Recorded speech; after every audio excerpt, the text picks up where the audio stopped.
ಇಲ್ಲಿ ಫೋಟೋಶೂಟ್ಸಿಗೆ ನಾವು ಪರ್ಮಿಷನ್ ಕೊಡೋದೇ ಇಲ್ಲ, ನೀವು ಮಾಡೋಂಗೇ ಇಲ್ಲ ಅಂತ ಹೇಳಿಬಿಟ್ರು. ಬಿಕಾಸ್ ನನ್ನ ಮದುವೆಗೆ ಬಂದಂತಹ 90% ಪೀಪಲ್ ಕೇಳಿರುವಂತಹ ಕಾಮನ್ ಕ್ವೆಶ್ಚನ್ ಇದು. ಯೂಶ್ವಲಿ ಪ್ರೀ ವೆಡ್ಡಿಂಗ್ ಫೋಟೋಶೂಟ್ಸ್ ಎಲ್ಲ ಹೆಂಗಾಗುತ್ತೆ ಅಂತ ಅಂದರೆ ಅರ್ಲಿ ಮಾರ್ನಿಂಗ್ಸ್ ಆ್ಯಂಡ್ ಈವ್ನಿಂಗ್ಸ್ ಅಷ್ಟೇ ಆಗೋದು. ಇಲ್ಲಿಗೆ ಹೋಗಿದ್ದಾಗ ನನಗೆ ಎಕ್ಸ್ಪೀರಿಯನ್ಸ್ ಏನಾಯಿತು ಅಂತ ಹೇಳ್ಬಿಡ್ತೀನಿ. ಫೋಟೋಗ್ರಾಫರ್ಸ್ ರೆಡಿಯಾಗಿ ಬಂದಿದ್ದಾರೆ, ನಾವಿಬ್ಬರು ರೆಡಿಯಾಗಿ ಹೋಗಿದ್ದೀವಿ, ಇಡೀ ಫ್ಯಾಮಿಲಿಯವ್ರು ಬಂದಿದ್ದಾರೆ, ಅಷ್ಟು ದೂರದಿಂದ ಫೋಟೋಶೂಟಿಗೆ ಅಂತ ಬಂದಿದ್ದೀವಿ. ಇವ್ರು ಈ ಥರ ಹೇಳ್ಬಿಟ್ರೆ ಏನು ಮಾಡೋದು ಅಲ್ವಾ? ನನಗೆ ನಾನೇ ಮೇಕಪ್ ಮಾಡ್ಕೋಬೇಕಿತ್ತು, ಅದು ಸ್ವಲ್ಪ ಟೆನ್ಷನ್ ಇತ್ತು ನನಗೆ. ಈ ಥರ ಕಾಮೆಂಟ್ಸ್ ಕೇಳ್ತಾನೆ ಇದ್ದೆ ಮದುವೆಲಿ ನಾನು. ಓಕೆ ನೈಸ್, ನನಗೂ ಚೆನ್ನಾಗಿ ಮೇಕಪ್ ಮಾಡ್ಕೊಳಕ್ಕೆ ಬರುತ್ತೆ. ಸತ್ಯಭಾಮೆ ಕೋಪವೇನೆ ನನ್ನಲ್ಲಿ ಸರಸಕ್ಕೆ ಕರೆದರೆ ವಿರಸವ ತೋರುವೆ ಏಕೆ ನನ್ನಲ್ಲಿ.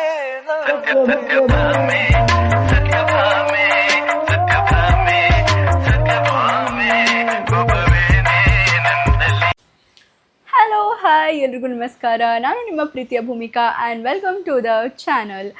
ಸೊ ಇವತ್ತು ಯಾವ ವಿಡಿಯೋ ಅಂತ ನಿಮ್ಗೆ ಆಲ್ರೆಡಿ ಥಂಬ್ನೇಲ್ ನೋಡಿ ಗೊತ್ತಾಗಿರುತ್ತೆ. ಎಸ್, ನನ್ನ ಪ್ರೀ ವೆಡ್ಡಿಂಗ್ ಫೋಟೋಶೂಟ್ ಎಲ್ಲಿ ಮಾಡಿಸಿದ್ದು. ಯಾಕೆ ವಿಡಿಯೋ ಮಾಡ್ತಾಯಿದ್ದೀನಿ ಗೊತ್ತಾ? ಬಿಕಾಸ್ ನನ್ನ ಮದುವೆಗೆ ಬಂದಂತಹ 90% ಪೀಪಲ್ ಕೇಳಿರುವಂತಹ ಕಾಮನ್ ಕ್ವೆಶ್ಚನ್ ಇದು. ನಿಮ್ಮ ಪ್ರೀ ವೆಡ್ಡಿಂಗ್ ಫೋಟೋಶೂಟ್ ಎಲ್ಲಿ ಮಾಡಿಸಿದ್ದು, ಲೊಕೇಶನ್ ಯಾವುದು, ತುಂಬ ಚೆನ್ನಾಗಿದೆ, ಈ ಥರ ಕಾಮೆಂಟ್ಸ್ ಕೇಳ್ತಾನೆ ಇದ್ದೆ ಮದುವೆಲಿ ನಾನು. ಸೊ ಹಾಗಾಗಿ ಇದ್ರ ಬಗ್ಗೆ ಒಂದು ವಿಡಿಯೋ ಮಾಡಿಬಿಟ್ರೆ ಬೇರೆಯವ್ರಿಗೂ ಕೂಡ ತುಂಬಾ ಯೂಸ್ ಆಗುತ್ತೆ. ಆ್ಯಂಡ್ ಯಾರಾದರೂ ಪ್ರೀ ವೆಡ್ಡಿಂಗ್ ಫೋಟೋಶೂಟ್ ಮಾಡಿಸ್ಬೇಕು ಅಂತ ಇದ್ದವ್ರಿಗೆ ತುಂಬಾ ಹೆಲ್ಪ್ ಆಗುತ್ತೆ. ಬಿಕಾಸ್ ಇನ್ನೇನು ಆಷಾಢ ಮಾಸ ಮುಗಿತಾ ಇದೆ, ನೆಕ್ಸ್ಟ್ ಶ್ರಾವಣ ಮಾಸ ಬರುತ್ತೆ, ಮದುವೆ ಸೀಸನ್ ಸ್ಟಾರ್ಟ್ ಆಗುತ್ತೆ, ಮದುವೆಗಳು ಫಿಕ್ಸ್ ಆಗುತ್ತೆ ಒಂದಾದ್ಮೇಲೊಂದು. ಸೊ ಪ್ರೀ ವೆಡ್ಡಿಂಗ್ ಫೋಟೋಶೂಟ್ಸ್ ಎಲ್ಲರೂ ಮಾಡಿಸ್ತಾರೆ. ಈ ನಡುವೆ ಅಂತೂ ಪ್ರೀ ವೆಡ್ಡಿಂಗ್ ಫೋಟೋಶೂಟು ಕೂಡ ಒಂದು ಶಾಸ್ತ್ರ ಅನ್ನೋ ಥರ ಆಗಿಬಿಟ್ಟಿದೆ. ಬಿಕಾಸ್ ಎಲ್ಲರೂ ತುಂಬಾ ಇಷ್ಟಪಟ್ಟು ಮಾಡಿಸ್ತಾರೆ ಪ್ರೀ ವೆಡ್ಡಿಂಗ್ ಫೋಟೋಶೂಟ್ನ.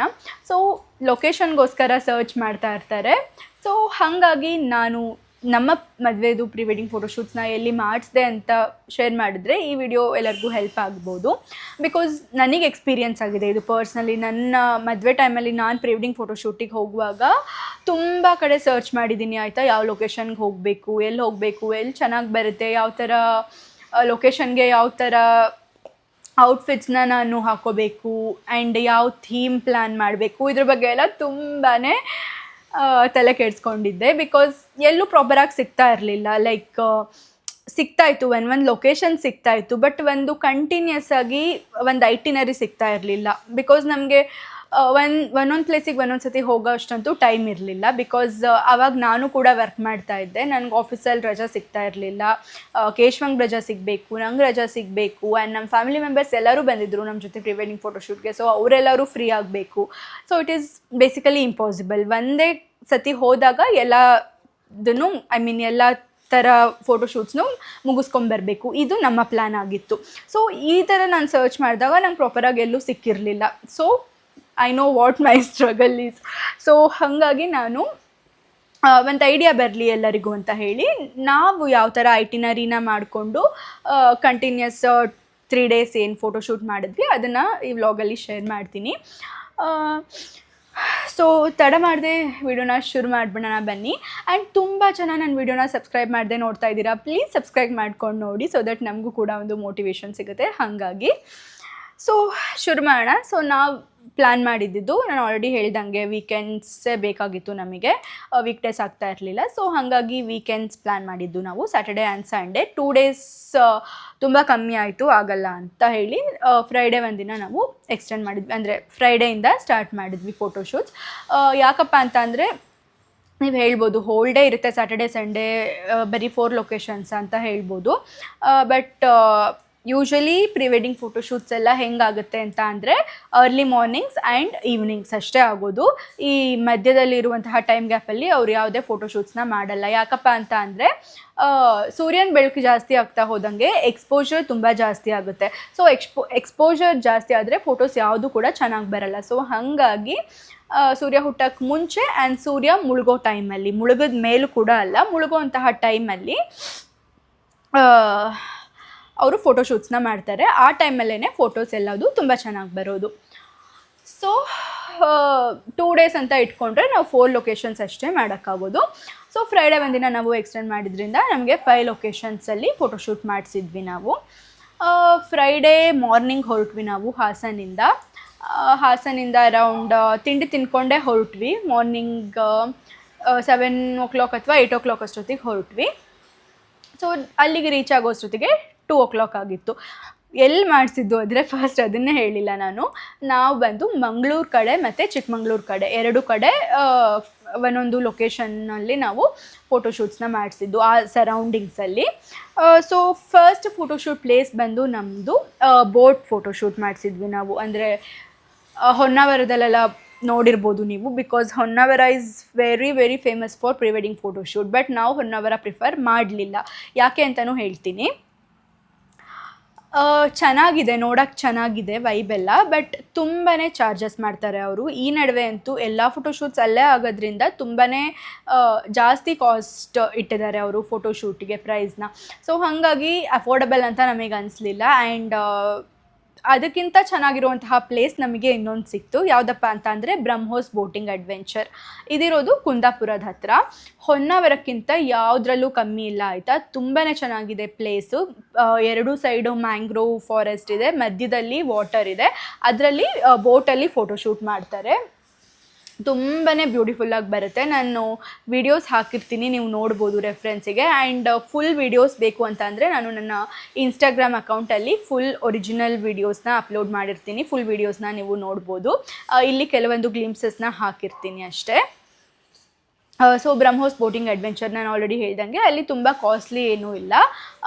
ನಾವು ಪೇ ಮಾಡಿದ್ದು ಐ ಥಿಂಕ್ 3,000 to 4,000 ಆ ರೇಂಜಲ್ಲಿ ನಾವು ಪೇ ಮಾಡಿದ್ದು. ಎಕ್ಸಾಕ್ಟ್ ಪ್ರೈಸ್ ಸ್ಕ್ರೀನ್ ಮೇಲೆ ಬರ್ತಾ ಇರುತ್ತೆ. ಸೊ ತುಂಬಾ ಚೆನ್ನಾಗಿತ್ತು ಅಲ್ಲಿ ಫೋಟೋಶೂಟು. ಅಲ್ಲಿಗೆ ಹೋಗಿದ್ದಾಗ ನನಗೆ ಎಕ್ಸ್ಪೀರಿಯನ್ಸ್ ಏನಾಯಿತು ಅಂತ ಹೇಳ್ಬಿಡ್ತೀನಿ. ನಾನು ಆಲ್ರೆಡಿ ಹೇಳ್ದಂಗೆ ನಾವು ಅಲ್ಲಿಗೆ ಹೋಗಿದ್ದು ಫ್ರೈಡೇ ಸಂಜೆಗೆ, ಓಕೆನಾ. ಫ್ರೈಡೇ ಸಂಜೆಗಲ್ಲಿ ಹೋಗಿದ್ದು. ಬಟ್ ನನ್ನ ಮೇಕಪ್ ಆರ್ಟಿಸ್ಟ್ ಏನಾಯಿತು, ಆ ಟೈಮ್ಗೆ ರೀಚ್ ಆಗೋಕ್ಕಾಗಲಿಲ್ಲ ಅಲ್ಲಿಗೆ. ಬಿಕಾಸ್ ನಾನು ಫ್ರೈಡೇ ಫೋಟೋಶೂಟ್ ಪ್ಲ್ಯಾನ್ ಆಗಿರಲಿಲ್ಲ, ಸಡನ್ನಾಗಿ ಪ್ಲ್ಯಾನ್ ಆಗಿದ್ದು. ನಾನು ಕೂಡ ಅವರಿಗೆ ಲಾಸ್ಟ್ ಮೂಮೆಂಟಲ್ಲಿ ಹೇಳಿದಾಗ ಅವರಿಗೂ ಕೂಡ ಕಷ್ಟ ಆಗುತ್ತೆ ಆಫ್ಕೋರ್ಸ್ ಬರೋದಕ್ಕಲ್ವಾ. ಸೊ ಹಾಗಾಗಿ ಅವರು ರೀಚ್ ಆಗೋದಕ್ಕೆ ಲೇಟ್ ಆಯಿತು. ನಾನೇ ಮೇಕಪ್ ಮಾಡ್ಕೋಬೇಕಿತ್ತು.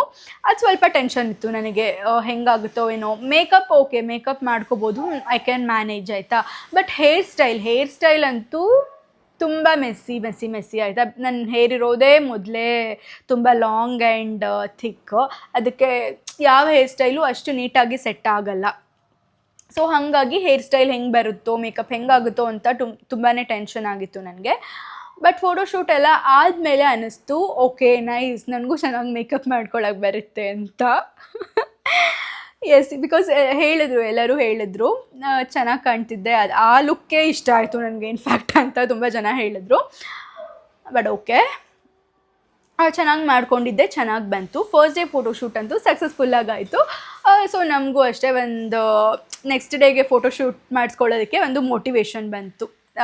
ಫಸ್ಟ್ ಡೇದೇ ಫ್ಲಾಪ್ ಆಗಿಬಿಟ್ರೆ ನೆಕ್ಸ್ಟ್ ಮಾಡಿಸ್ಕೊಳ್ಳೋಕೆ ಇಂಟ್ರೆಸ್ಟೇ ಇರೋಲ್ಲ. ಸೊ ನಮಗೆ ಹಾಗಾಗಲಿಲ್ಲ. ಫಸ್ಟ್ ಡೇ ಫೋಟೋಶೂಟ್ ಚೆನ್ನಾಗಾಯಿತು. ಆ್ಯಂಡ್ ಇನ್ನೊಂದು ವಿಷಯ ಹೇಳಬೇಕಂದ್ರೆ ಅಲ್ಲಿ ಅಂದರೆ ಬೋಟ್ ರೈಡ್ ಮಾಡೋರು ಇರ್ತಾರಲ್ಲ, ಅವರಂತೂ ತುಂಬಾ ಕೈಂಡ್ ಆಯಿತಾ, ತುಂಬಾ ಕೋಆಪ್ರೇಟಿವ್ ಆಗಿದ್ದರು ಅವರು. ಫೋಟೋಗ್ರಫರ್ಸ್ ಯಾವ ಥರ ಹೇಳಿದ್ರು ಬೇಜಾರು ಮಾಡ್ಕೊಳ್ದೆ ಅದೇ ಥರ ಬೋಟ್ನ ರೈಡ್ ಮಾಡ್ತಿದ್ರು. ಲೈಕ್ ಫೋಟೋಶೂಟ್ಸ್ ಅಂದರೆ ಒಂದೇ ಶಾಟಿಗೆ ಖಂಡಿತವಾಗ್ಲೂ ಚೆನ್ನಾಗಿ ಬರಲ್ಲ, ಹಲವಾರು ಶಾರ್ಟ್ಸ್ ತೊಗೋತಾ ಇರಬೇಕಾಗುತ್ತೆ. ಸೊ ಡ್ರೋನ್ ಶಾಟ್ ತೊಗೋತಾ ಇದ್ದಿದ್ದರಿಂದ ಫೋಟೋಗ್ರಾಫರ್ಸು ನಮ್ಮನ್ನು ಮುಂದೆ ಕಳಿಸಿ ಫೋಟೋಗ್ರಾಫರ್ಸ್ ನಮಗೆ ವಾಕಿ ಟಾಕಿನಲ್ಲಿ ಹೇಳ್ತಾಯಿದ್ರು, ಓಕೆನಾ. ಸೊ ನಾವು ಅವರಿಗೆ ಕಮ್ಯುನಿಕೇಟ್ ಮಾಡ್ತಾಯಿದ್ವಿ, ಈ ಕಡೆ ಹೋಗಿ ಅಂತ ನಾವು ಗೈಡ್ ಮಾಡ್ತಾಯಿದ್ವಿ. ಸೊ ಅದೇ ಪ್ರಕಾರ ಅವರು ಹೋಗ್ತಾಯಿದ್ರು ಕರೆಕ್ಟಾಗಿ, ತುಂಬಾ ಕೋಆಪರೇಟಿವ್ ಆಗಿ ಅವರು ಕೋಆರ್ಡಿನೇಟ್ ಮಾಡಿದ್ರು. ಸೊ ನಿಮ್ಗೆ ಯಾವುದಾದ್ರೂ ಫೋಟೋಶೂಟ್ನ ಬೋಟಲ್ಲಿ ಮಾಡಿಸ್ಬೇಕು ಅಂತ ಇಂಟ್ರೆಸ್ಟ್ ಇದ್ದರೆ ನೀವು ಖಂಡಿತವಾಗ್ಲೂ ಈ ಪ್ಲೇಸಿಗೆ ಹೋಗ್ಬೋದು. ತುಂಬಾ ಚೆನ್ನಾಗಿ ಬರುತ್ತೆ ಫೋಟೋಸ್ ಆ್ಯಂಡ್ ವೀಡಿಯೋಸ್. ಸೊ ಇದರದ್ದು ಎಕ್ಸಾಕ್ಟ್ ಲೊಕೇಶನ್ ಬೇಕು ಅಂತ ಅಂದರೆ ನನಗೆ ಕಾಮೆಂಟ್ ಸೆಕ್ಷನಲ್ಲಿ ಕೇಳಿ, ನಾನು ಅದರದ್ದು ಲೊಕೇಶನನ್ನು ಟ್ಯಾಗ್ ಮಾಡ್ತೀನಿ. ಬಿಕಾಸ್ ಇಲ್ಲಿ ಎಕ್ಸಾಕ್ಟಾಗಿ ಹೇಳಿದರೆ ಅಷ್ಟು ನೀಟಾಗಿ ಗೊತ್ತಾಗಲ್ಲ. ಸೊ ಎಕ್ಸಾಕ್ಟ್ ಲೊಕೇಶನ್ ನಾನು ಲಿಂಕನ್ನು ಶೇರ್ ಮಾಡ್ತೀನಿ, ನಿಮಗೆ ಬೇಕು ಅಂತ ಇದ್ದರೆ ಕಾಮೆಂಟ್ ಸೆಕ್ಷನಲ್ಲಿ ತಿಳಿಸಿ, ಓಕೆನಾ. ಸೊ ಅಲ್ಲಿಗೆ ನಾನು ಹಾಕ್ಕೊಂಡಿದ್ದು ಬ್ಲ್ಯಾಕ್ ಕಲರ್ ಗೌನ್. ಇದು ಆಲ್ರೆಡಿ ನನ್ನ ಹತ್ರ ಇತ್ತು, ನಾನು ಇದಕ್ಕೆ ಅಂತ ಏನು ಪರ್ಚೇಸ್ ಮಾಡಿಲ್ಲ. ನಾನು ಒಂದು ಈವೆಂಟಿಗೆ ಇದನ್ನು ಆಲ್ರೆಡಿ ಪರ್ಚೇಸ್ ಮಾಡಿದ್ದೆ. ಸೊ ಅದನ್ನೇ ರೀಯೂಸ್ ಮಾಡಿದೆ. ತುಂಬಾ ಚೆನ್ನಾಗಿ ಕಾಣಿಸ್ತಾ ಇತ್ತು. ಸೊ ನೆಕ್ಸ್ಟ್ ಬಂದು ಸೊ ಅದು ಮುಗಿಸ್ಕೊಂಡು ನಾವು ಸ್ಟೇಗೆ ಹೋಗಿ ಹಾಲ್ಟ್ ಆದ್ವಿ. ಆ್ಯಂಡ್ ನಮ್ಮ ಪ್ರೀ ವೆಡ್ಡಿಂಗ್ ಫೋಟೋಶೂಟಿಗೆ ನಮ್ಮ ಫ್ಯಾಮಿಲಿ ಆ್ಯಂಡ್ ಕೇಶವ ಅವ್ರ ಫ್ಯಾಮಿಲಿ ಕಂಪ್ಲೀಟಾಗಿ ಹೋಗಿದ್ವಿ. ಅದು ಒಂಥರ ನಮ್ಮ pre wedding photoshoot with family trip ಥರ ಇತ್ತು. ಸಖತ್ ಎಂಜಾಯ್ ಮಾಡಿದ್ವಿ ಆ್ಯಕ್ಚುಲಿ ಪ್ರೀ ವೆಡ್ಡಿಂಗ್ ಫೋಟೋಶೂಟಲ್ಲಿ ನಾವು. ಸೊ ಸ್ಟೇ ಆಗಕ್ಕೆ ಹೋಗಿದ್ದು ನಾವು ಸುರತ್ಕಲ್ ಹತ್ರ ಒಂದು ಪ್ರಾಪರ್ಟಿನ ಬುಕ್ ಮಾಡಿದ್ವಿ. ಅದು ಬಂದು ವಿಲ್ಲಾ ಥರ ಇತ್ತು. ಸೀರಿಯಸ್ಲಿ ಅದು ಅಷ್ಟೇ ಸಖತ್ ಇಷ್ಟ ಆಯಿತು ಎಲ್ಲರಿಗೂ, ಆಯಿತಾ. ಬಿಕಾಸ್ ಅಲ್ಲಿ ಆ ಥರ ಟ್ರೀಟ್ ಮಾಡಿದ್ರು ನಮ್ಮನ್ನು, ತುಂಬಾ ಚೆನ್ನಾಗಿ ಟ್ರೀಟ್ ಮಾಡಿದ್ರು. ನಾವು ಯಾವುದೋ ಒಂದು ಹೊರಗಡೆ ಬೇರೆ ಪ್ರಾಪರ್ಟಿನಲ್ಲಿ ರೆಂಟಿಗಿದ್ದೀವಿ ಅಂತ ನಮ್ಗೆ ಅನಿಸ್ತಾ ಇರಲಿಲ್ಲ. ಒಂಥರ ಯಾವುದೋ ಒಂದು ರಿಲೇಟಿವ್ ಮನೆಗೆ ಹೋಗಿರೋ ಥರ ಇತ್ತು. ಅಷ್ಟು ಚೆನ್ನಾಗಿ ಟ್ರೀಟ್ ಮಾಡಿದ್ರು ಅಲ್ಲಿ. ಟಾರೋ ಎಸ್ಟೇಟ್ ಅಂತ ಹೇಳಿ. ನಾನು ಅದರದ್ದು ಕೆಲವೊಂದು ಗ್ಲಿಮ್ಸಸ್ನ ತೊಗೊಂಡಿದ್ದೆ, ಅದನ್ನು ಕೂಡ ಅಟ್ಯಾಚ್ ಮಾಡಿರ್ತೀನಿ ನನ್ನ ಫೋನಲ್ಲಿದ್ದರೆ. ಡಿಲೀಟ್ ಆಗಿದ್ದರೆ ಐ ಆಮ್ ಸಾರಿ, ನಾನು ಚೆಕ್ ಮಾಡಿಬಿಟ್ಟು ಇದ್ದರೆ ಅಟ್ಯಾಚ್ ಮಾಡ್ತೀನಿ, ಓಕೆನಾ. ತುಂಬಾ ಚೆನ್ನಾಗಿರೋ ಒಂದು ದೊಡ್ಡ ಬಂಗಲೋ ಅದು. ಒಂಥರ ಫಾರ್ಮ್ ಮಧ್ಯದಲ್ಲಿ ಇದೆ. ಸುತ್ತಮುತ್ತ ಗಿಡ ಮರ ತೋಟಗಳೆಲ್ಲ ಇತ್ತು. ಆ್ಯಂಡ್ ಸ್ವಿಮ್ಮಿಂಗ್ ಪೂಲ್ ಇತ್ತು. ಆ್ಯಂಡ್ ಹಲವಾರು ಪ್ರಾಣಿ ಪಕ್ಷಿಗಳಿತ್ತು. ತುಂಬಾ ಒಂಥರ ರೆಸಾರ್ಟಲ್ಲಿ ನಾವು ಇದ್ದಾಗ ಯಾವ ಥರ ಒಂದು ವೈಬ್ ಇರುತ್ತೆ ಅದೇ ಥರ ವೈಬ್ ಇತ್ತು ಅಲ್ಲಿ. ತುಂಬಾ ಚೆನ್ನಾಗಿ. ಸೊ ನೆಕ್ಸ್ಟ್ ಡೇ ಬೆಳಗ್ಗೆ ನಾವು ಎದ್ದು ಹೋಗಿದ್ದು, ಅಂದರೆ ಸ್ಯಾಟರ್ಡೇ ಮಾರ್ನಿಂಗ್ ನೆಕ್ಸ್ಟ್ ಲೊಕೇಶನಿಗೆ ಹೋದ್ವಿ. ನಾವು ಬೀಚ್ ಥೀಮ್ನ ಪ್ಲ್ಯಾನ್ ಮಾಡಿದ್ವಿ. ಸೊ ಬೀಚ್ ಥೀಮ್ ಪ್ಲ್ಯಾನ್ ಮಾಡೋದೇನೋ ಮಾಡಿದ್ವಿ, ಬಟ್ ಆಮೇಲೆ ಫ್ಲ್ಯಾಶ್ ಆಯಿತು ನಾವು ಹೋಗಿರೋದು ಸ್ಯಾಟರ್ಡೇ ಅಂತ. ಬಿಕಾಸ್ ಸ್ಯಾಟರ್ಡೇ ವೀಕೆಂಡ್ ತುಂಬ ಜನ ಇರ್ತಾರೆ, ಎಲ್ಲ ಕಡೆಯಿಂದನೂ ಜನ ಬಂದಿರ್ತಾರೆ ಬೀಚ್ಗಳಿಗೆ ಎಸ್ಪೆಷಲಿ ಜನಗಳು ಹೋಗೋದೇ ಅರ್ಲಿ ಮಾರ್ನಿಂಗ್ಸು. ಬಿಕಾಸ್ ಬಿಸಿಲು ಜಾಸ್ತಿ ಆಗಿಬಿಟ್ರೆ ಆಟ ಆಡೋಕ್ಕಾಗಲ್ಲ ಅಂತ ಹೇಳಿ ಅವರು ಕೂಡ ಅರ್ಲಿ ಮಾರ್ನಿಂಗ್ಸ್ನೇ ಪ್ರಿಫರ್ ಮಾಡ್ತಾರೆ. ನಾವು ಕೂಡ ಫೋಟೋಸ್ ಚೆನ್ನಾಗಿ ಬರಲ್ಲ ಅಂತ ಅರ್ಲಿ ಮಾರ್ನಿಂಗ್ಸ್ನೇ ಪ್ರಿಫರ್ ಮಾಡ್ತೀವಿ. ಫಸ್ಟ್ ಕಾಪು ಬೀಚ್ನ ನಾವು ಪ್ಲ್ಯಾನ್ ಮಾಡಿದ್ವಿ, ಬಟ್ ಆಮೇಲೆ ಅನ್ನಿಸ್ತು ಅಲ್ಲಿ ತುಂಬ ಜನ ಇರ್ತಾರೆ ಅನಿಸುತ್ತೆ, ವರ್ಕೌಟ್ ಆಗೋಲ್ಲ, ಬೇರೆ ಎಲ್ಲಾದರೂ ಹೋಗಬೇಕಲ್ಲ ಅಂದ್ಕೋತಿದ್ವಿ. ನನ್ನ ತಮ್ಮ ಇದನ್ನು ಸಜೆಸ್ಟ್ ಮಾಡಿದೆ ಆ್ಯಕ್ಚುಲಿ, ಸುರತ್ಕಲ್ ಬೀಚು. ಬಿಕಾಸ್ ಅವನಲ್ಲೇ ಇರೋದ್ರಿಂದ ಅವನಿಗೆ ಗೊತ್ತಿರುತ್ತೆ ಎಲ್ಲಿ ಜಾಸ್ತಿ ಜನ ಇರ್ತಾರೆ ಇಲ್ಲ ಅಂತ. ಸೊ ಹಾಗಾಗಿ ಅವನು ಸುರತ್ಕಲ್ ಬೀಚ್ನ ಸಜೆಸ್ಟ್ ಮಾಡ್ದ. ಸುರತ್ಕಲ್ ಅಂದರೆ NITK ಬೀಚ್. ಸೊ ಅಲ್ಲಿಗೆ ಹೋದ್ವಿ ನಾವು. ಸಖತ್ತಾಗಿತ್ತು. ಬೀಚ್ ಕೂಡ ಖಾಲಿ ಇತ್ತು, ಯಾರೂ ಜನ ಇರಲಿಲ್ಲ. ಚೆನ್ನಾಗಿ ಫೋಟೋಶೂಟ್ ಆಯಿತು. ಆ್ಯಕ್ಚುಲಿ ಬೀಚ್ ಫೋಟೋಶೂಟ್ ಅಂತೂ ತುಂಬಾ ಇಷ್ಟ ಆಯಿತು ಎಲ್ಲರಿಗೂ ಅಷ್ಟೇ, ನನಗೂ ಪರ್ಸ್ನಲಿ ತುಂಬ ಇಷ್ಟ ಆಯಿತು. And makeup and hair style ಕೂಡ ಅಷ್ಟೇ ತುಂಬಾ ಚೆನ್ನಾಗಿ ಮಾಡಿದರು. ನಾನು ಮೇಕಪ್ ಟೀಮ್ ಆ್ಯಂಡ್ ಫೋಟೋಗ್ರಫಿ ಟೀಮ್ಗೆ ಥ್ಯಾಂಕ್ ಯು ಹೇಳೋಕ್ಕೆ ಇಷ್ಟಪಡ್ತೀನಿ.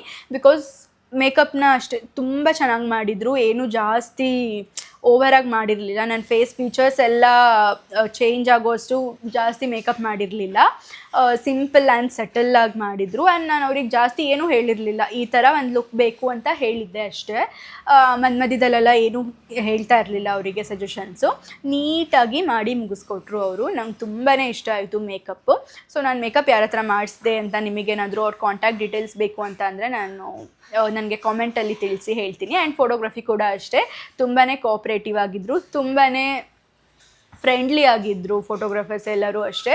ಚೆನ್ನಾಗಿ ಕ್ಯಾಪ್ಚರ್ ಮಾಡಿಕೊಟ್ರು. ಆ್ಯಂಡ್ ಎಡಿಟಿಂಗ್ ವರ್ಕ್ಸ್ ಆ್ಯಂಡ್ ಅವ್ರು ಹೇಳಿದಂತಹ ಟೈಮ್ ಲೈನ್ಸ್ನ ಅವರು ರೀಚ್ ಮಾಡಿದ್ರು. ತುಂಬಾ ಡಿಲೇ ಮಾಡೋದಾಗಲಿ ಆ ಥರ ಏನೂ ಮಾಡಿಲ್ಲ ಅವರು. ಚೆನ್ನಾಗಿ ಫೋಟೋಶೂಟ್ ಮಾಡಿ ಚೆನ್ನಾಗಿ ಅವರು ಅದನ್ನು ಪ್ರೆಸೆಂಟ್ ಕೂಡ ಮಾಡಿದ್ದಾರೆ. ಕೆಲವೊಬ್ಬರು ಫೋಟೋಶೂಟ್ ಚೆನ್ನಾಗಿ ಮಾಡ್ತಾರೆ, ಬಟ್ ಎಡಿಟಿಂಗ್ ಸ್ಕಿಲ್ಸ್ ಚೂರು ಇರೋದಿಲ್ಲ. ಬಟ್ ಇವರು ಫೋಟೋಶೂಟ್ಸ್ ಆ್ಯಂಡ್ ಎಡಿಟಿಂಗ್ ಎರಡನ್ನೂ ಕೂಡ ತುಂಬ ಚೆನ್ನಾಗಿ ಮಾಡಿ ಕರೆಕ್ಟ್ ಟೈಮ್ಗೆ ನಮಗೆ ಅವರು ಔಟ್ಪುಟ್ನ ಪ್ರೆಸೆಂಟ್ ಮಾಡಿದ್ದಾರೆ. ಸೊ ಆಲ್ಸೋ ಫೋಟೋಗ್ರಾಫರ್ಸ್ ಡೀಟೇಲ್ಸ್ ಬೇಕು ಅಂದ್ರೂ ನನಗೆ ಕಾಮೆಂಟ್ಸಲ್ಲಿ ಕೇಳಿ, ಖಂಡಿತ ಹೇಳ್ತೀನಿ. ಸೊ ಬೀಚ್ ಫೋಟೋಶೂಟ್ಗೆ ನಾನು ಹಾಕ್ಕೊಂಡಿದ್ದು ಒಂದು ವೈಟ್ ಕಲರ್ ಫ್ರಾಕ್, ಓಕೆನಾ. ಅದರದ್ದು ಕ್ವಾಲಿಟಿ ಓಕೆ, ನಾನು ಅದನ್ನು ಆನ್ಲೈನಲ್ಲಿ ಪರ್ಚೇಸ್ ಮಾಡಿದ್ದು ಫ್ಲಿಪ್ಕಾರ್ಟಲ್ಲಿ. ಫೋಟೋಶೂಟಿಗೆ ತುಂಬಾ ಚೆನ್ನಾಗಿತ್ತು, ಬಟ್ ಅಷ್ಟೊಂದು ಕಂಫರ್ಟಬಲ್ ಅಂತ ಅನಿಸ್ಲಿಲ್ಲ ನನಗೆ. ಬಿಕಾಸ್ ಅದು ಮೆಟೀರಿಯಲ್ ಸ್ವಲ್ಪ ಶೆಕೆ ಆಗೋ ಥರ ಇತ್ತು, ತೆಳ್ಳಗಿತ್ತು ಮೆಟೀರಿಯಲ್, ದಪ್ಪ ಇರಲಿಲ್ಲ. ಫೋಟೋಶೂಟ್ಸಿಗೆಲ್ಲ ತುಂಬಾ ಚೆನ್ನಾಗಿ ಕಾಣಿಸುತ್ತೆ, ಬಟ್ ಡೈಲಿ ವೇರ್ ಮಾಡಬೇಕು ಅಂತ ಅಂದರೆ ಇನ್ನೊಂದು ಸತಿ ಥಿಂಕ್ ಮಾಡಬೇಕಾಗುತ್ತೆ. So yes, beach photoshoot was very nice. ಅದಾದಮೇಲೆ ನಾವು ಟೆಂಪಲ್ ಫೋಟೋಶೂಟ್ನ ಪ್ಲ್ಯಾನ್ ಮಾಡಿದ್ವಿ. ಟೆಂಪಲ್ ಫೋಟೋಶೂಟ್ ಸಂಜೆ ಇತ್ತು. ಸಂಜೆ ತನಕ ನಮಗೆ ಟೈಮ್ ಇತ್ತು, ಸುಮ್ಮನೆ ಇರಬೇಕಲ್ವಾ. ನಾನೇನು ಮಾಡಿದೆ ಗೊತ್ತಾ, ನನಗೆ ನೀರು ಅಂದರೆ ತುಂಬಾ ಇಷ್ಟ, ಓಕೆನಾ. ಮನೆಯವರೆಲ್ಲರೂ ಸ್ವಿಮ್ಮಿಂಗ್ ಪೂಲಲ್ಲಿ ಆಟ ಆಡ್ತಾಯಿದ್ರು, ಹೋಗಿ ಸ್ಟೇ ಅಲ್ಲಿ ಇತ್ತಲ್ಲ ಅಲ್ಲಿ. ನನಗೆ ತಡ್ಕೊಳಕ್ಕಾಗಲಿಲ್ಲ, ನಾನು ಹೋಗಿ ಸ್ವಿಮ್ಮಿಂಗ್ ಪೂಲ್ಗೆ ಬಿದ್ದುಬಿಟ್ಟೆ. ಸ್ಕಿನ್ ಎಲ್ಲ ಹಾಳಾಗಿ ಹೋಯಿತು ಮೇಂಟೈನ್ ಮಾಡಿದ್ದಷ್ಟು. ಆ್ಯಂಡ್ ನನ್ನ ಹೇರ್ ಸ್ಟೈಲ್ ಕೂಡ ಅವ್ರು ಬೆಳಗ್ಗೆ ಸೆಟ್ ಮಾಡಿದ್ರಲ್ವ, ಅದು ಕೂಡ ಹೊಟ್ಟೋಯ್ತು. ಮತ್ತೆ ಫಸ್ಟಿಂದ ಅವ್ರು ಹೇರ್ ಸೆಟ್ ಮಾಡಿದ್ರು. ಆ್ಯಂಡ್ ಸ್ಕಿನ್ ಕೂಡ ಸಿಕ್ಕಾಪಟ್ಟೆ ಟ್ಯಾನ್ ಆಗೋಯ್ತು ಬಿಸಿಲಿಗೆ, ಆ ಸ್ವಿಮ್ಮಿಂಗ್ ಪೂಲಿಗೆ ಎಲ್ಲದು ಸೇರಿ. ಸೊ ಟೆಂಪಲ್ ಫೋಟೋಶೂಟ್ ಹೆಂಗೆ ಬರುತ್ತೋ ಏನೋ ಅಂತ ಅಂದ್ಕೊಂಡಿದ್ದೆ. ಅಲ್ಲಿಗೆ ಹೋಗೋಕ್ಕೂ ಮುಂಚೆ ನಂಗೆ ಟೆಂಪಲ್ ಫೋಟೋಶೂಟ್ ತುಂಬ ಚೆನ್ನಾಗಿ ಆಗಬೇಕು ಅಂತ ಆಸೆ ಇತ್ತು. ಬಟ್ ಸ್ಕಿನ್ ಹಾಳಾಯ್ತಲ್ವಾ, ಸ್ವಲ್ಪ ಕಮ್ಮಿ ಆಯಿತು ನಂದು ಎಕ್ಸ್ಪೆಕ್ಟೇಷನ್ನು. ಟೆಂಪಲ್ಗೆ ನಾವು ಎಲ್ಲಿ ಹೋಗಿದ್ವಿ ಅಂತ ಅಂದರೆ ಆನೆಕೆರೆ, ಅಲ್ಲಿ ಕಾರ್ಕಳ ರೋಡಲ್ಲಿ, ಉಡುಪಿ ಆ್ಯಂಡ್ ಕಾರ್ಕಳ ರೋಡಲ್ಲಿ ಆನೆಕೆರೆ ಅಂತ ಒಂದು ಊರಿದೆ. ಅಲ್ಲಿ ಆನೆಕೆರೆ ಚತುರ್ಮುಖ ಬಸತಿ ಅಂತ ಒಂದು ಟೆಂಪಲ್ ಇದೆ. ಸೊ ಅಲ್ಲಿ ನಾವು ಟೆಂಪಲ್ ಫೋಟೋಶೂಟನ್ನು ಮಾಡಿಸಿರೋದು. ಟೆಂಪಲ್ ಫೋಟೋಶೂಟ್ಸ್ ತುಂಬಾ ಚೆನ್ನಾಗಿ ಆಯಿತು. ಬಟ್ ಅದ್ರ ಹಿಂದೆ ಒಂದು ದೊಡ್ಡ ಕತೆ ಇದೆ. ಏನಪ್ಪ ಅಂತ ಅಂದರೆ, ಫಸ್ಟ್ ಡೇ ವಿಚಾರಿಸಿದ್ದ, ಓಕೆನಾ, ನನ್ನ ತಮ್ಮ ಅಲ್ಲಿ ಹೋಗಿ ಫೋಟೋಶೂಟ್ಸ್ ಎಲ್ಲ ಮಾಡೋಕ್ಕೆ ಪರ್ಮಿಷನ್ ಇದೆಯಾ ಈ ಟೆಂಪಲಲ್ಲಿ ಅಂತ. ಅಲ್ಲಿ ಪೂಜೆ ಮಾಡ್ತಾರಲ್ಲ ಅವರು, ಹೌದು ಪರ್ಮಿಷನ್ ಇದೆ, ಫೋಟೋಶೂಟ್ಸ್ ಮಾಡ್ಕೋಬೋದು ಆರಾಮಾಗಿ ಅಂತ ಹೇಳಿದರು. ಬಟ್ ನಾವು ಹೋದಾಗ ಅಲ್ಲಿ ಒಬ್ಬರು ಆಂಟಿ ಇದ್ದರು, ಮ್ಯಾನೇಜ್ಮೆಂಟ್ ಅವ್ರು ಅನಿಸುತ್ತೆ ಅವರು. ಇಲ್ಲಿ ಫೋಟೋಶೂಟ್ಸಿಗೆ ನಾವು ಪರ್ಮಿಷನ್ ಕೊಡೋದೇ ಇಲ್ಲ, ನೀವು ಮಾಡೋಂಗೇ ಇಲ್ಲ ಅಂತ ಹೇಳಿಬಿಟ್ರು. ಫೋಟೋಗ್ರಫರ್ಸ್ ರೆಡಿಯಾಗಿ ಬಂದಿದ್ದಾರೆ, ನಾವಿಬ್ಬರು ರೆಡಿಯಾಗಿ ಹೋಗಿದ್ದೀವಿ, ಇಡೀ ಫ್ಯಾಮಿಲಿಯವ್ರು ಬಂದಿದ್ದಾರೆ, ಅಷ್ಟು ದೂರದಿಂದ ಫೋಟೋಶೂಟಿಗೆ ಅಂತ ಬಂದಿದ್ದೀವಿ. ಇವ್ರು ಈ ಥರ ಹೇಳಿಬಿಟ್ರೆ ಏನು ಮಾಡೋದು ಅಲ್ವಾ. ತುಂಬಾ ಟೆನ್ಷನ್ ಆಯಿತು ಎಲ್ಲರಿಗೂ. ನಾವು ಅವ್ರ ಹತ್ರ ತುಂಬಾ ರಿಕ್ವೆಸ್ಟ್ ಮಾಡಿದ್ವಿ, ಅಷ್ಟು ದೂರದಿಂದ ಬಂದಿದ್ದೀವಿ, ಪ್ರೀ ವೆಡ್ಡಿಂಗ್ ಫೋಟೋಶೂಟ್ ಇದು, ಪ್ಲೀಸ್ ಅವಕಾಶ ಮಾಡಿಕೊಡಿ, ನಾವು ಪೇ ಮಾಡೋಕ್ಕೆ ಕೂಡ ರೆಡಿ ಇದ್ದೀವಿ, ಪ್ಲೀಸ್ ಪ್ಲೀಸ್ ಅಂತ ತುಂಬಾ ಒಂದು ಅರ್ಧ ಗಂಟೆ ತನಕನೂ ನಾವು ಅವ್ರ ಹತ್ರ ರಿಕ್ವೆಸ್ಟ್ ಮಾಡಿದ್ದೀವಿ, ಓಕೆನಾ. ಅಲ್ಲಿ ರಿಕ್ವೆಸ್ಟ್ ಮಾಡ್ಬೋದು, ಬಟ್ ಅಲ್ಲಿ ಟೈಮ್ ಇರಲಿಲ್ಲ. ಸೂರ್ಯನ ಬೆಳಕು ಕಮ್ಮಿ ಆಗ್ತಾ ಇದೆ, ಸೂರ್ಯನ ಬೆಳಕು ತುಂಬ ಕಮ್ಮಿ ಆದರೆ ಫೋಟೋಸ್ ಯಾವುದು ಚೆನ್ನಾಗಿ ಬರಲ್ಲ. ಸೊ ಹಾಗಾಗಿ ತುಂಬಾ ಟೆನ್ಷನ್ ಆಗ್ತಿತ್ತು ನಮಗೆ. ಸೊ ಫೈನಲಿ ಮಾತಾಡಿ ನಾವು ಒಂದು ಒಪ್ಪಂದಕ್ಕೆ ಬಂದು ನಾವು ಅವರಿಗೆ ಪೇ ಮಾಡಿದ್ವಿ, 4000 ಏನೋ ಪೇ ಮಾಡಿದ್ವಿ. ಅದಾದಮೇಲೆ ಅವರು ಒಂದು ಟೈಮ್ ಲೈನ್ ಕೊಟ್ಬಿಟ್ಟು, ಇಷ್ಟು ಟೈಮ್ ಒಳಗೇ ಫೋಟೋಶೂಟ್ ಮಾಡ್ಕೋಬೇಕು, ಪಬ್ಲಿಕ್ಕಿಗೆ ಯಾರಿಗೂ ತೊಂದರೆ ಆಗಬಾರ್ದು ಅಂತ ಹೇಳಿ ಪರ್ಮಿಷನನ್ನು ಕೊಟ್ಟರು. ಸೊ ನಮಗೆ ಪ್ರೆಷರ್ ಇತ್ತು, ಇಷ್ಟೇ ಟೈಮ್ ಒಳಗೆ ಫೋಟೋಶೂಟ್ ಮುಗಿಸ್ಬೇಕು ಅಂತ, ವಿಚ್ ಈಸ್ ಬೇಸಿಕಲಿ ಇಂಪಾಸಿಬಲ್ ಇಷ್ಟೇ ಟೈಮ್ ಒಳಗೆ ಮುಗಿಸ್ಬೇಕು ಅಂದರೆ. ಯಾಕೆ ಅಂದರೆ ಕೆಲವೊಂದು ಶಾರ್ಟ್ಸ್ ತುಂಬ ಸತಿ ರೀಟೇಕ್ಸ್ ಆಗ್ತಾ ಇರುತ್ತೆ, ಒಂದೇ ಸತಿಗೆ ಬರಲ್ಲ. ಸೊ ಹಾಗಾಗಿ ಪ್ರೆಷರ್ ಇತ್ತು, ಮುಖದಲ್ಲೂ ಕೂಡ ಅದು ಎದ್ದು ಕಾಣಿಸ್ತಾ ಇತ್ತು ಅಂತ ಅನ್ಕೋತೀನಿ. ಬಟ್ ಓಕೆ, ಅಷ್ಟೊಂದೇನು ಸ್ಯಾಟಿಸ್ಫೈ ಆಗಿರಲಿಲ್ಲ ಅಲ್ಲಿ ಫೋಟೋಶೂಟ್ ಆದಮೇಲೆ. ಬಟ್ ಫೈನಲ್ ಔಟ್ಪುಟ್ನ ನಮಗೆ ಕೊಟ್ಟ ಮೇಲೆ ತುಂಬಾ ಇಷ್ಟ ಆಯಿತು, ತುಂಬಾ ಚೆನ್ನಾಗಿ ಬಂದಿದೆ ಅಂತ ಅನಿಸ್ತು ಎಡಿಟೆಡ್ ವಿಡಿಯೋ. ಸೊ ಹೆಂಗೆ ಬಂತು ಅಂತ ನೀವು ಕಾಮೆಂಟ್ ಸೆಕ್ಷನಲ್ಲಿ ತಿಳಿಸಿ, ಓಕೆನಾ ನನಗೆ. ಸೊ ಅದಾಯಿತು. ಅದಕ್ಕೆ ನಾನು ಸ್ಯಾರಿ ವೇರ್ ಮಾಡಿದ್ದೆ, ಮೈಸೂರು ಸಿಲ್ಕ್ ಸ್ಯಾರಿ. ಇದು ಬಂದು ನಮ್ಮ ಅಜ್ಜಿ ಸ್ಯಾರಿ. ಅದಕ್ಕೆ ನಾನು ಬ್ಲೌಸ್ನ ಡಿಸೈನ್ ಮಾಡಿಸಿದ್ದೆ, ಅಂದರೆ ರೆಡಿಮೇಡ್ ಬ್ಲೌಸ್ ಪೀಸ್ ಬರುತ್ತೆ ಅಲ್ವಾ, ಅದನ್ನು ತೊಗೊಂಡು ಸ್ಟಿಚ್ ಮಾಡಿಸಿದ್ದೆ. ಅದು ಕೂಡ ಲಾಸ್ಟ್ ಮಿನಿಟಲ್ಲಿ ಮಾಡಿದ್ದು. ಚೆನ್ನಾಗಿತ್ತು, ಓವರಾಲ್ ಎಕ್ಸ್ಪೀರಿಯನ್ಸ್ ಚೆನ್ನಾಗಿತ್ತು. ಸೊ ನೆಕ್ಸ್ಟ್ ಡೇ ಮಾರ್ನಿಂಗ್ ಅಲ್ಲಿ ಅದೇ ಸ್ಟೇ ಆಗಿ ನಾವು ನೆಕ್ಸ್ಟ್ ಡೇ ಮಾರ್ನಿಂಗ್ ಬಂದು ಸನ್ಸೆಟ್ ಟೀ ಎಸ್ಟೇಟ್ಗೆ ಹೋಗಿದ್ದು. ಇದು ನಮ್ಮದು 4th ಲೊಕೇಶನ್. ಸನ್ಸೆಟ್ ಟೀ ಎಸ್ಟೇಟಲ್ಲಂತೂ ಫೋಟೋಸ್ ನೆಕ್ಸ್ಟ್ ಲೆವೆಲ್ ಬಂದಿದೆ. ತುಂಬ ಇಷ್ಟ ಆಯಿತು ನನಗೆ ಪರ್ಸ್ನಲಿ ನನ್ನ ಎಲ್ಲ ಫೋಟೋಶೂಟ್ಗಿಂತ ತುಂಬ ಇಷ್ಟ ಆದಂತಹ ಫೋಟೋಶೂಟ್ ಬಂದು ಟೀ ಎಸ್ಟೇಟ್ ಫೋಟೋಶೂಟ್. ಆ್ಯಕ್ಚುಲಿ ಇಲ್ಲಿಗೆ ನಾವು ಪ್ಲ್ಯಾನ್ ಮಾಡಿದ್ದು ಸ್ಯಾರಿ ಮತ್ತು ಫಾರ್ಮಲ್ಸ್, ಓಕೆನಾ. ಬಟ್ ಫಾರ್ಮಲ್ ಶರ್ಟ್ ನಂದು ಸ್ಯಾರಿ ಕಲರ್ಗೆ ಮ್ಯಾಚ್ ಮಾಡೋ ಶರ್ಟ್ ಕಲರ್ ಕೇಶವನ್ ಹತ್ರ ಇರಲಿಲ್ಲ. ಪ್ಲ್ಯಾನ್ ಇದ್ದಿದ್ದು ಮಂಗಳೂರಲ್ಲಿ ಬಂದು ಶರ್ಟ್ನ ಪರ್ಚೇಸ್ ಮಾಡಬೇಕು ಅಂತ. ಬಟ್ ನಮಗೆ ಮಂಗಳೂರಿಗೆ ಬಂದು ಇದ್ರ ಬಗ್ಗೆ ಯಾರಿಗೂ ನೆನಪೇ ಆಗಿಲ್ಲ, ಓಕೆನಾ. ಎಲ್ಲರೂ ಮರ್ತು ಬಿಟ್ವಿ. ಬೆಳಿಗ್ಗೆ ಎದ್ದು ನೆನಪಾಯಿತು, ಶರ್ಟ್ ಇಲ್ಲ ಅಲ್ವಾ ಅಂತ. ಸೊ ಹಾಗಾಗಿ ನಾವು ಸ್ಪೇರ್ ಅಂತ ಹೇಳಿ ಇನ್ನೊಂದು ಫಾರ್ಮಲ್ ಔಟ್ಫಿಟ್ನೂ ಇಟ್ಕೊಂಡಿದ್ವಿ, ನಾರ್ಮಲ್ ಫ್ರಾಕ್ ಮತ್ತು ಟೀ ಶರ್ಟ್. ಅಕಸ್ಮಾತ್ ಇದು ಹಾಕೊಳ್ಳೋಕ್ಕಾಗಲಿಲ್ಲ ಅಂದರೆ ಅದು ಹಾಕೋಬೇಕು ಅಂತ ಹೇಳಿ ಎಕ್ಸ್ಟ್ರಾ ಅಂತ ಇಟ್ಕೊಂಡಿದ್ವಿ. ಇಫ್ ಟೈಮ್ ಪರ್ಮಿಟ್ಸ್ ಸ್ಯಾರಿ ಆದಮೇಲೆ ಈ ಔಟ್ಫಿಟ್ನ ಹಾಕೊಳ್ಳೋಣ ಅಂತ ಅಂದ್ಕೊಂಡಿದ್ವಿ. ಬಟ್ ಸ್ಯಾರಿಗೆ ಹಾಕೊಳ್ಳೋದಕ್ಕೆ ಶರ್ಟ್ ತಗೊಳ್ಳೇ ಇಲ್ಲ. ಸೊ ಹಾಗಾಗಿ ನಾವು ಸ್ಯಾರಿನ ಸ್ಕಿಪ್ ಮಾಡಿ ಈ ಫಾರ್ಮಲ್ ಔಟ್ಫಿಟ್ ಏನು ತಂದಿದ್ವಿ, ನಾನು ಫ್ರಾಕ್ ಹಾಕ್ಕೊಂಡಿದ್ದೆ, ಒಂದು ಕಾಟನ್ ಫ್ರಾಕ್, ಅದನ್ನು ಅಷ್ಟೇ ಆನ್ಲೈನಲ್ಲಿ ಪರ್ಚೇಸ್ ಮಾಡಿದ್ದು ನಾನು, ಆಟನ್ ಲೇನ್ ಅಂತ ಒಂದು ವೆಬ್ಸೈಟ್. ಅದರದ್ದು ಕೂಡ ಲಿಂಕ್ ಬೇಕಂದರೆ ಕೇಳಿ, ನಾನು ಅಟ್ಯಾಚ್ ಮಾಡ್ತೀನಿ. ತುಂಬಾ ಚೆನ್ನಾಗಿದೆ ಕ್ವಾಲಿಟಿ ಆ್ಯಂಡ್ ಕಾಟನ್ ಮಟೀರಿಯಲ್. ಅದು ನಾಟ್ ಓನ್ಲಿ ಫಾರ್ ಫೋಟೋಶೂಟ್ಸ್, ನೀವು ಕ್ಯಾಶುವಲ್ ವೇರ್ ಕೂಡ ಮಾಡ್ಬೋದು ಅದನ್ನು. ತುಂಬಾ ಚೆನ್ನಾಗಿದೆ. ಸೊ ಎಲ್ಲಿದ್ದೆ ನಾನು? Sunset tea estate. ಸೊ ಅಲ್ಲಿ ಫೋಟೋಸ್ ಎಲ್ಲ ತುಂಬ ಚೆನ್ನಾಗಿ ಬಂತು. ವೆದರ್ ಅಂತೂ ತುಂಬಾ ಚೆನ್ನಾಗಿ ಸಪೋರ್ಟ್ ಮಾಡ್ತು ಅಲ್ಲಿ ನಮಗೆ. ಬಿಕಾಸ್ ಅರ್ಲಿ ಮಾರ್ನಿಂಗ್ ಹೋಗಿದ್ರಿಂದ ಅದು ಮಾರ್ಚಲ್ಲಿ ನಾವು ಪ್ರೀ ವೆಡ್ಡಿಂಗ್ ಹೋಗಿದ್ದಿದ್ದು. ಚಿಕ್ಕಮಂಗ್ಳೂರು ಡಿಸ್ಟ್ರಿಕ್ಕಲ್ಲಿರೋದು ಸಂಸೆಟಿ ಎಸ್ಟೇಟ್ ಕಳಸ ಹತ್ರ. ಅಲ್ಲಿ ಯೂಶ್ವಲಿ ಮಳೆ ಬರ್ತಾ ಇರುತ್ತೆ ಯಾವಾಗಲೂ, ಬಟ್ ನಾವು ಹೋದಾಗ ಮಳೆ ಇರಲಿಲ್ಲ, ತುಂಬ ಜಾಸ್ತಿ ಬಿಸಿಲು ಕೂಡ ಇರಲಿಲ್ಲ, ಒಂಥರ ಕೂಲ್ ವೆದರ್ ಇತ್ತು. ಫೋಟೋಸ್ ಎಲ್ಲ ತುಂಬಾ ಚೆನ್ನಾಗಿ ಬಂದಿದೆ, ಅಲ್ಲಿ ತುಂಬ ಇಷ್ಟ ಆಯಿತು ನನಗಂತೂ. ಸೊ ವಿಡಿಯೋ ಹಾಕಿರ್ತೀನಿ, ನೀವು ನೋಡಿ ಎಷ್ಟು ಚೆನ್ನಾಗಿ ಬಂದಿದೆ ಅಂತ. Sunset Tea estate, big thumbs up Sunset Tea ಎಸ್ಟೇಟಿಗೆ. ಸೊ ಅದಾದಮೇಲೆ ನೆಕ್ಸ್ಟ್ ಹೋಗಿದ್ದು ನಾವು ದೇವ್ರ ಮನೆ ಹಿಲ್ಸಿಗೆ ನಾನು ಹಾಕ್ಕೊಂಡಿದ್ದು ರೆಡ್ ಕಲರ್ ಗೌನ್. ಅದನ್ನು ನಾನು ಪರ್ಚೇಸ್ ಮಾಡಿದ್ದಲ್ಲ, ರೆಂಟ್ ತೊಗೊಂಡಿದ್ದು ಆ ಗೌನನ್ನು. ಬೆಂಗಳೂರಲ್ಲೇ ಕ್ಲಾಸಿ ರೆಂಟ್ ಹೌಸ್ ಅಂತ ಒಂದು ರೆಂಟಲ್ ಹೌಸಿಂದ ಅದನ್ನು ಪರ್ಚೇಸ್ ಮಾಡಿದ್ದು. ಐ ಥಿಂಕ್ ಸಮ್ 2000 ಪೇ ಮಾಡಿದ್ದೆ ನಾನು ಅದಕ್ಕೆ. ಅಲ್ಲೂ ಅಷ್ಟೇ ಫೋಟೋಶೂಟ್ ತುಂಬಾ ಚೆನ್ನಾಗಾಯಿತು. ಬಟ್ ನಾವು ಮಾರ್ಚಲ್ಲಿ ಹೋಗಿದ್ವಿ, ಬಿಸಿಲಿತ್ತು, ಗ್ರೀನರಿ ಏನೂ ಇರಲಿಲ್ಲ, ಫುಲ್ ಒಣಗೋಗಿತ್ತು, ಎಲ್ಲದೂ ಒಣಗಿರೋ ಹುಲ್ ಥರ ಇತ್ತು. ಬಟ್ ಮಾನ್ಸೂನಲ್ಲಿ ಹೋಗಿದ್ರೆ ಗ್ರೀನರಿ ಇನ್ನೂ ತುಂಬ ಚೆನ್ನಾಗಿ ಸಿಗ್ತಾಯಿತ್ತು. ನಾವು ಆ್ಯಕ್ಚುಲಿ ಒಂದು ಸತಿ ಕಸಿನ್ಸ್ ಜೊತೆ ಎಲ್ಲ ಹೋಗಿದ್ವಿ ಅಲ್ಲಿಗೆ ಟ್ರಿಪ್ಪು. ತುಂಬ ಚೆನ್ನಾಗಿತ್ತು, ತುಂಬ ಗ್ರೀನರಿ ಇತ್ತು. ಸೊ ಈಗಲೂ ಹಾಗೆ ಇರುತ್ತೆ ಅಂತ ಎಕ್ಸ್ಪೆಕ್ಟ್ ಮಾಡ್ಕೊಂಡು ಹೋದ್ವಿ, ಬಟ್ ಹಂಗಿರಲಿಲ್ಲ, ತುಂಬ ಡ್ರೈ ಇತ್ತು area. But photos and videos ಎಲ್ಲ ಚೆನ್ನಾಗೇ ಬಂತು. ಬಟ್ ಸ್ಟಿಲ್ ಇನ್ನೂ ಸ್ವಲ್ಪ ಗ್ರೀನರಿ ಚೆನ್ನಾಗಿದ್ದಿದ್ರೆ ಚೆನ್ನಾಗಿರ್ತಾಯಿತ್ತು ಅಂತ ಅನ್ನಿಸ್ತು. ಸೊ ದೇವ್ರ ಮನೆಗೆ ಯಾರಾದರೂ ಪ್ಲ್ಯಾನ್ ಮಾಡ್ತಾ ಇದ್ದೀರಾ ಅಂತ ಅಂದರೆ ಆದಷ್ಟು ಮಾನ್ಸೂನಲ್ಲಿ ಗ್ರೀನರಿ ಇರೋ ಟೈಮಲ್ಲಿ ಹೋಗೋಕ್ಕೆ ಟ್ರೈ ಮಾಡಿ, ತುಂಬಾ ಚೆನ್ನಾಗಿ ಬರುತ್ತೆ ಫೋಟೋಸ್ ಎಲ್ಲ. ಸೊ ಎಸ್, ಇಷ್ಟೇ 5 ಲೊಕೇಶನಲ್ಲಿ ನಾವು ನಮ್ಮ ಪ್ರೀ ವೆಡ್ಡಿಂಗ್ ಫೋಟೋಶೂಟ್ಸ್ನ ಮಾಡಿದ್ದು. ಎಲ್ಲ ಲೊಕೇಶನ್ದು ನಿಮಗೆ ಎಕ್ಸಾಕ್ಟ್ ಲೊಕೇಶನ್ಸ್ ಬೇಕಂತ ಅಂದರೆ ನನಗೆ ಕಾಮೆಂಟ್ ಸೆಕ್ಷನಲ್ಲಿ ಕೇಳಿ, ನಾನು ಗೂಗಲ್ ಲಿಂಕನ್ನು ನಾನು ಟ್ಯಾಗ್ ಮಾಡ್ತೀನಿ. ಆ್ಯಂಡ್ ನನ್ನ ಔಟ್ಫಿಟ್ಸ್ ಲಿಂಕ್ಸ್ ಬೇಕು ಅಂದ್ರೂ ಕೇಳಿ, ನಾನು ಖಂಡಿತವಾಗ್ಲೂ ಟ್ಯಾಗ್ ಮಾಡ್ತೀನಿ. ಸೊ ಇದಾಗಿತ್ತು ನಮ್ಮ ಪ್ರೀ ವೆಡ್ಡಿಂಗ್ ಫೋಟೋಶೂಟ್ ಕತೆ. ಓವರಾಲ್ ಎಕ್ಸ್ಪೀರಿಯನ್ಸ್ ಹೇಳಬೇಕಂದ್ರೆ ತುಂಬ ಚೆನ್ನಾಗಿತ್ತು, ತುಂಬ ಫನ್ ಮಾಡಿದ್ವಿ, ತುಂಬ ಮಜಾ ಮಾಡಿದ್ವಿ. ಮೇಕಪ್ ಆರ್ಟಿಸ್ಟ್, ಫೋಟೋಗ್ರಾಫರ್ಸ್ ಆ್ಯಂಡ್ ನಮ್ಮ ಫ್ಯಾಮ್ಲಿ ಎಲ್ಲರೂ ಒಟ್ಟಿಗೆ ಹೋಗಿದ್ರಿಂದ ತುಂಬಾ ಚೆನ್ನಾಗಿತ್ತು. ಒಂದು ಬ್ಯೂಟಿಫುಲ್ ಫ್ಯಾಮಿಲಿ ಟ್ರಿಪ್ ಥರ ಇತ್ತು ನಮ್ಮ pre wedding photoshoot. So videos ಎಲ್ಲ ನಿಮಗೆ ಇಷ್ಟ ಆಗಿದ್ದರೆ ನನಗೆ ಕಾಮೆಂಟ್ಸಲ್ಲಿ ತಿಳಿಸಿ. ಆ್ಯಂಡ್ ಮತ್ತು ಯಾವುದೇ ಡೀಟೇಲ್ಸ್ ಬೇಕು ಅಂತಂದ್ರೂ, ಮೇಕಪ್ ಆರ್ಟಿಸ್ಟ್ ಇರ್ಬೋದು ಅಥವಾ ಫೋಟೋಗ್ರಾಫರ್ಸ್ ಇರ್ಬೋದು, ಯಾವುದೇ ಡೀಟೇಲ್ಸ್ ಬೇಕು ಅಂದ್ರೂ ನನಗೆ ಕಾಮೆಂಟ್ಸಲ್ಲಿ ಕೇಳಿ, ನಾನು ಖಂಡಿತವಾಗ್ಲೂ ಹೇಳ್ತೀನಿ. ಸೊ ಇಷ್ಟೇ ಇವತ್ತಿನ ವಿಡಿಯೋ. ಈ ವಿಡಿಯೋ ನಿಮಗೆ ಇಷ್ಟ ಆಗಿದ್ದರೆ ಏನು ಮಾಡಬೇಕು ಅಂತ ಗೊತ್ತಲ್ವಾ? ಲೈಕ್ ಮಾಡಿ. ಆ್ಯಂಡ್ ಯಾರೆಲ್ಲ ಪ್ರೀ ವೆಡ್ಡಿಂಗ್ ಫೋಟೋಶೂಟ್ಸ್ಗೆ ಪ್ಲ್ಯಾನ್ ಮಾಡ್ತಾ ಇದ್ದಾರೆ, ನಿಮ್ಮ ಫ್ರೆಂಡ್ಸ್ ಅಥವಾ ಫ್ಯಾಮಿಲಿ ಯಾರೇ ಇರ್ಬೋದು, ಅವ್ರಿಗೆ ಆದಷ್ಟು ವ್ಲಾಗನ್ನು ಶೇರ್ ಮಾಡಿ. ಆ್ಯಂಡ್ ತುಂಬ ಜನ ನನ್ನ ಚಾನಲ್ನ ಸಬ್ಸ್ಕ್ರೈಬ್ ಮಾಡ್ತಾ ಇಲ್ಲ, ಬಟ್ ನೋಡ್ತಾ ಇದ್ದೀರಾ ವೀಡಿಯೋಸ್ನ. ಸಬ್ಸ್ಕ್ರೈಬ್ ಮಾಡ್ಕೊಂಡು ವೀಡಿಯೋಸ್ ನೋಡಿ ಪ್ಲೀಸ್, ಓಕೆನಾ? ಎಸ್, ಸಿಗ್ತೀನಿ ಇನ್ನೊಂದು ವಿಡಿಯೋದಲ್ಲಿ. Until then take care, bye, love you all. ನಿಮ್ಮ ಪ್ರೀತಿ ಸದಾ ಹೀಗೆ ಇರಲಿ ಅಂತ ಹೇಳ್ತಾ ಇವತ್ತಿನ ವ್ಲಾಗನ್ನು ಎಂಡ್ ಮಾಡ್ತಾ ಇದ್ದೀನಿ. ಬಾಯ್.